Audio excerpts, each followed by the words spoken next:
Okay, I can't get the autofocus to work, so I don't even know if this is going to be blurry or not, but we're just going to push ahead. Humble beginnings for the newest YouTuber. I mean, let me tell you what, like, I'm balancing the camera off of two coasters. This is atrocious. I've shot this like 4 times. Anyways, welcome to the channel. So last night I was watching Our Planet 2 with Daddy David, and I thought to myself, this is the saddest thing I've ever seen in my entire life. So let's make like a couple designs based off of it.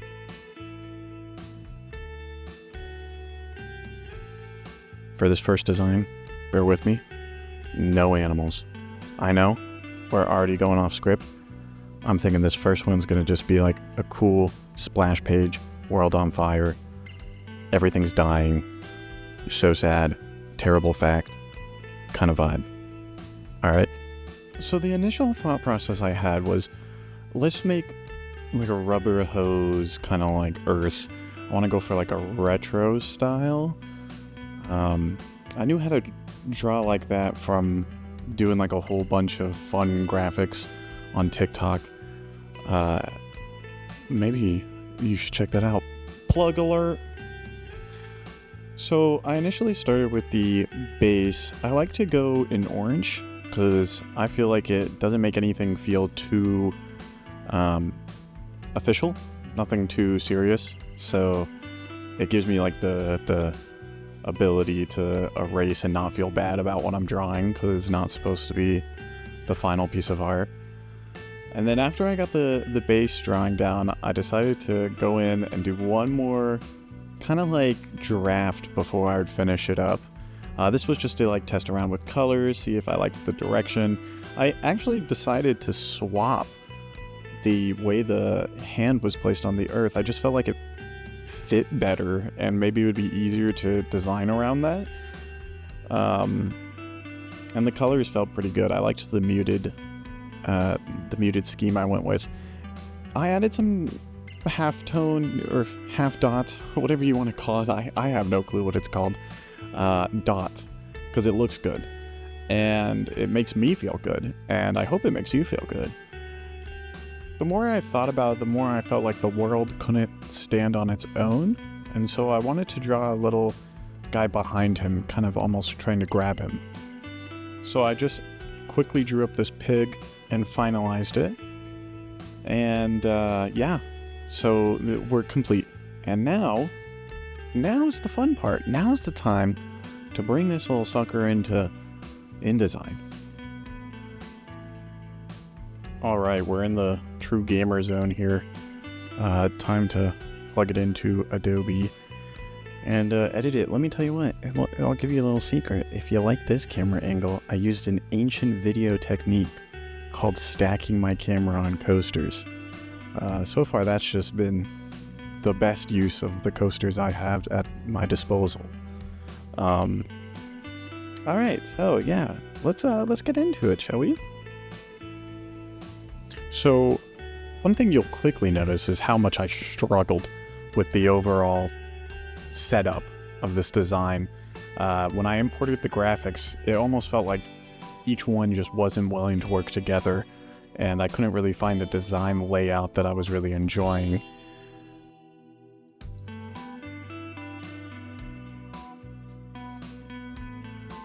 I kind of settled for this below with the ripped paper to separate them. I knew I wanted a lot of text, like we were saying before, with the sad fact, and so I thought that would be the best way. And then eventually it kind of struck me that what if I just cut the paper diagonally and make the objects a little bit bigger to let them shine. I know, what a simple, silly little realization, but the second that hit, everything just kind of fell into place, and I was able to quickly move things around and get them to where I wanted them to go.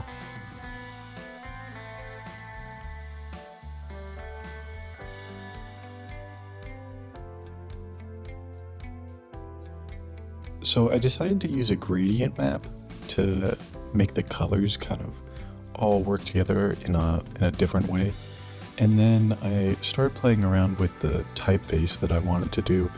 I kind of liked this old style of movie poster that almost emerged.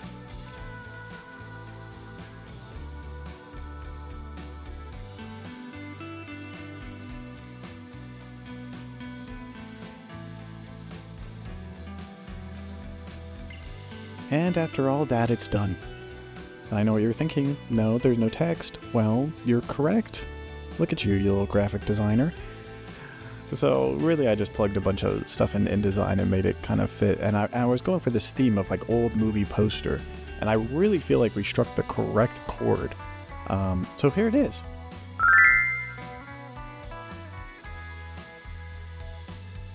Isn't that wonderful? From moments ago, just a mere concept, and now it's living, breathing, existing. And we've already forgotten about it, and on to the next one, huh?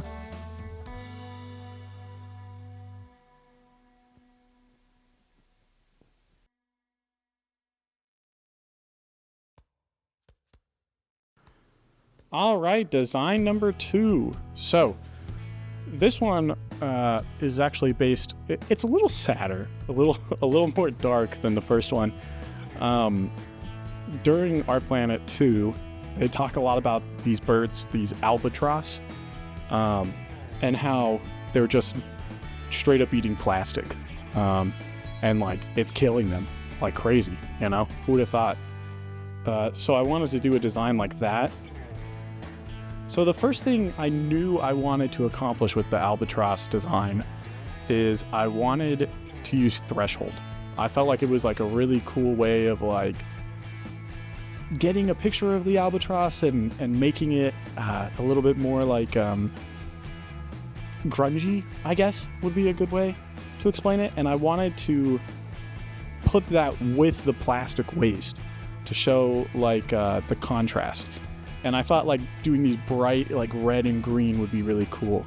And then I like overlaid even more plastic, and I did this cool effect where it's like multiplied on top of the albatross to try to, I don't know, something artistic about like the way the plastic is being consumed, I guess.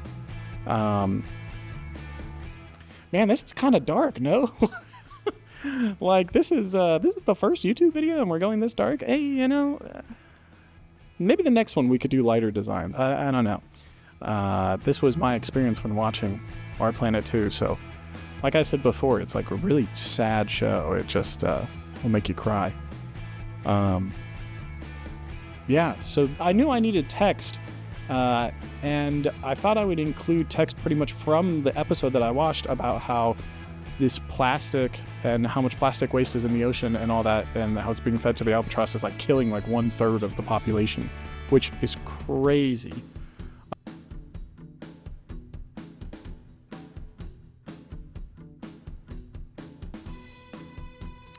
But you'll like notice, as much as I noticed, that the landfill almost shared the same amount of space as the albatross, and I really didn't like that. And so I increased the size of the albatross to kind of draw it closer. So like their eyes are like looking straight into, your eyes in the design, and makes it a lot more like surreal. And then I had this great idea, like I love this like trash kind of vibe I'm going for, the grunginess, the way everything looks dirty. What if I make the whole graphic have this like paper texture, so that way it looks like it was on a crumpled up piece of paper that you might find in one of these trash wastes, like the idea like that this is happening and not enough people know about it, let alone like realize. So yeah,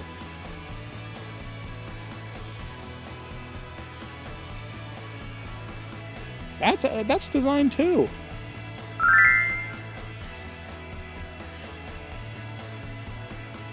Two designs down, and onto a third one.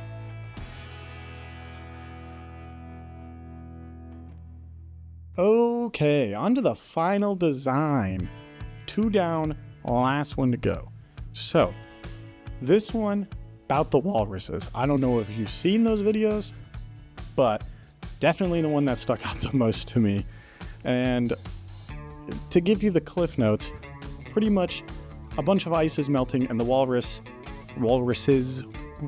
eye, they like to live on the ice. They like to lay down on it, and there's not enough space for them, and they're having to like swim for way longer than they should. I think the exact clip I watched was they climbed up this huge cliff and then they were falling off the cliff. It was terribly sad. Don't look it up, but maybe do. I don't know. Spread awareness. When it came to the design, I knew immediately what I wanted to do. I wanted a design that filled up the space.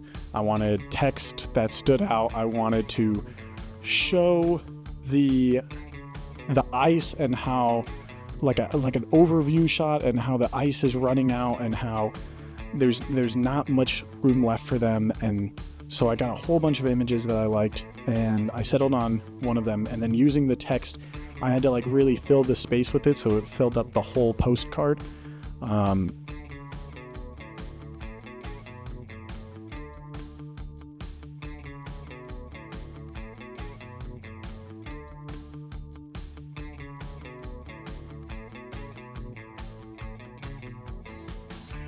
And then I overlaid the text with the image, so that way the image was being cut out by the text with a clipping mask. And then I went back in and did an outline for the text, so that way the text had like a cleaner look, so you could see it a lot more. And then I was like, man, something's missing here. It's almost like we're almost where we need to be, but I kind of want the background to be filled more. So that's exactly what I did. I added a walrus behind the text to kind of fill that last bit of space up. And I feel like it turned out great. I mean, this one was probably my favorite one on how it looked. I just felt like it was very clean of a design and kind of exactly sold what we were trying to talk about, how there's not much space left for these poor creatures.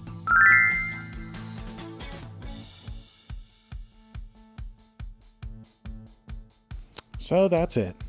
3 designs based upon Our Planet 2. First YouTube video down too. So what a delight. Next time, we're definitely going to do a little bit more of an upbeat prompt. Not something as sad, not nearly as sad. And hopefully, all of this hard work paid off and you maybe learned a little something or enjoyed your time here, or got inspired to make your own designs. But yeah, I would say for the first couple designs, I'm pretty happy with how they turned out. I feel like we got a good variety of design and got to stretch a whole bunch of different skills. If you want to learn more about planet conservation or anything that we really talked about in this video, I'm going to link the trailer to Our Planet 2, so maybe you can watch that, and then maybe like a website where you can read more about everything we talked about today. But overall, it was a fun first video. I'm hoping next time we can do something a little more exciting, a little more upbeat, less depressing. And yeah, thank you for joining me. Goodbye.